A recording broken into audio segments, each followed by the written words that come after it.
Bonjour. Le lectionnaire de cette semaine nous offre un texte de l'Évangile selon Jean qui n'est pas nécessairement facile.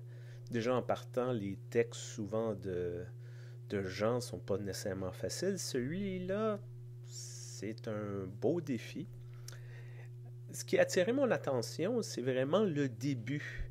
Ces pèlerins, ces Grecs qui vont voir Philippe et qui disent on aimerait ça voir Jésus.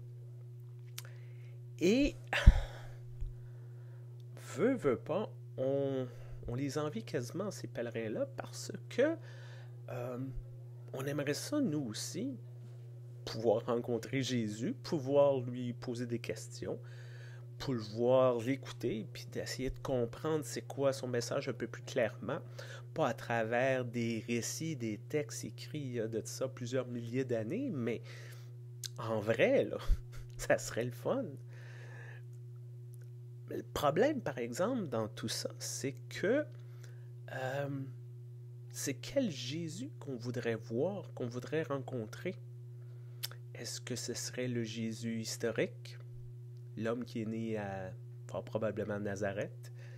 Est-ce que ce serait le Fils de Dieu, une espèce de l'incarnation de la parole, celui qui tient toute cette divinité en lui? Est-ce que c'est le rebelle, celui qui critique le gouvernement, les rois, qui dit « rendez à César ce qui appartient à César et à Dieu ce qui appartient à Dieu », qui a reviré le temple à l'envers? Est-ce qu'on voudrait rencontrer l'homme sage, l'homme qui parle en parabole, qui souvent des histoires pas toujours faciles à comprendre, et dont la fin est différente de la sagesse qu'on peut s'attendre? Quel Jésus qu'on voudrait rencontrer? Et est-ce qu'on serait prêt à rencontrer le Jésus qu'il y a dans l'Évangile d'aujourd'hui? Un Jésus un peu troublé, un Jésus qui semble avoir des nuages noirs au-dessus de sa tête, préoccupé par rapport au futur, préoccupé par rapport à ce qui s'en vient. Est-ce qu'on serait prêt à rencontrer ce Jésus-là? La question, essentiellement, qu'il faut se poser, c'est qu'est-ce qu'on fait lorsque on rencontre Jésus, soit par la Bible, soit par des expériences de vie, soit à travers d'autres personnes, qu'on rencontre l'essence de ce qu'était Jésus et que ça ne fit pas nécessairement avec ce qu'on cherche, ce qu'on veut, ce qu'on espère. Est-ce qu'on rejette? Est-ce qu'on met de côté? Ou est-ce qu'on se dit, ben, coudonc, faut croire que j'avais tort, puis qu'on va essayer de comprendre? C'est facile à dire comme ça, mais c'est quand même difficile parce que tout croyant ont une espèce d'image de ce Jésus-là.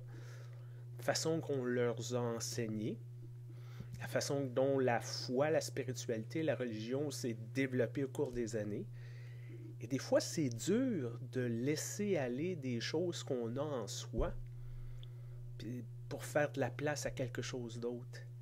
Ça demande beaucoup de sacrifices, ça demande beaucoup d'humilité aussi.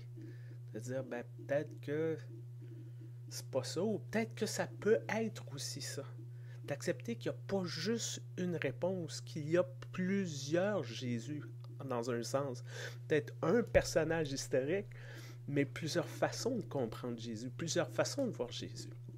C'est un peu tout ça que le texte de ce matin nous offre, et c'est tous ces questionnements-là qu'on a en nous, et comme un bon texte biblique ne nous donne pas tout à fait toutes les bonnes réponses, toutes les réponses, je veux dire, excusez-moi.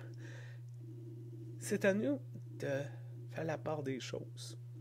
Et c'est peut-être ça que je vous souhaite cette semaine, d'être capable d'être ouvert, d'être à la recherche, d'essayer de trouver Jésus, peu importe la façon, peu importe l'endroit,